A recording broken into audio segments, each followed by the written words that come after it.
The National Bureau of Investigation arrested 3 individuals who were involved in hacking private and government websites, as well as banks and Facebook accounts.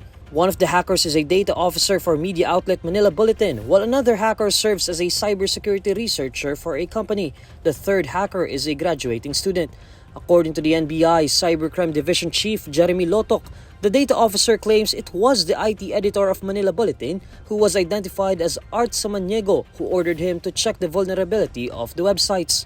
Base doon sa extrajudicial confession ng ating mga hackers, actually, galing daw sa editor yung direction kung ano yung i-hack at pagkatapos ma-hack, yung editor na raw yung bahalang mag-exploit kung ano gagawin niya.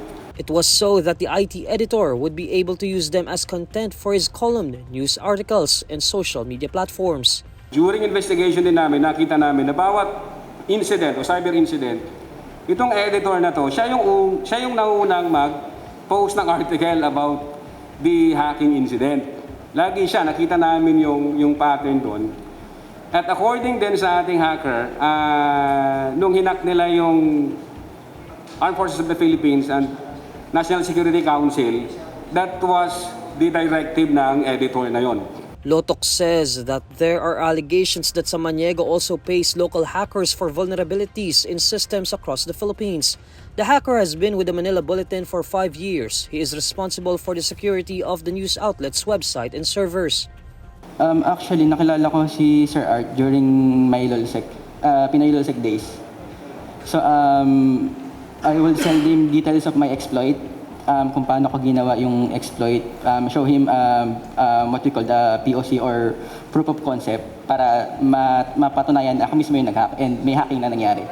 So nag-send po ako sa kanya ng database para mapatunayan na ito yung data, paano nangyari, ito yung severity.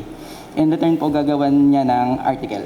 According to the hacker, one of the most recent instructions he received was to test the vulnerability of the Isambayan mobile app. Isambayan is a political coalition composed of the members of the opposition during the 2022 elections. Nag-ask siya sa akin kung pwede ko i-check.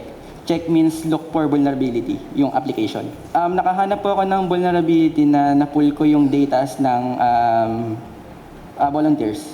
Meanwhile, Samaniego denies the allegations, saying he has been at one with the government in fighting cybercrime. In a statement, the Manila Bulletin says that it has always adhered to the laws of the land and requires its employees to be accorded their rights. The 3 hackers will be facing complaints for illegal access under the Cybercrime Prevention Act of 2012, as well as unauthorized access or intentional breach under the Data Privacy Act.